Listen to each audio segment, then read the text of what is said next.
Ushbu loyiha Asakabank hamkorligida Xorazm viloyati Yangiariq tumani Tuzloq mahalla fuqarolar yig'inidagi 109-112 sonli konturda amalga oshirilmoqda. Bu konturda sholi ekilgan. Maydon hajmi jami 10 gektardan iborat bo'lib, har bir konturimiz uzunligi 500 metr, bo'yiga 100 metrdan iborat. Bu yerdagi ekinlar zamonaviy usullar bilan parvarishlanmoqda. Hozirda ekinlar to'liq unib chiqish va o'sish jarayonida. Ekinlarni yetishtirish jami 168 kun davom etadi. Bu davr mobaynida ekinlarimiz sug'oriladi, tabiiy va mineral o'g'itlar bilan oziqlantiriladi. Ushbu loyihaga jami 20 ta dehqon xo'jaligi biriktirilgan.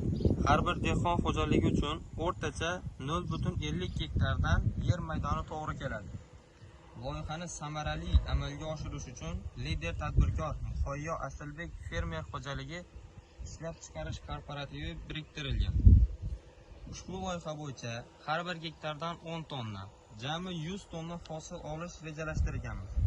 Kelajakda ekin maydonini kengaytirish va shu orqali dehqon xo'jaligining daromadini oshirish niyatidamiz.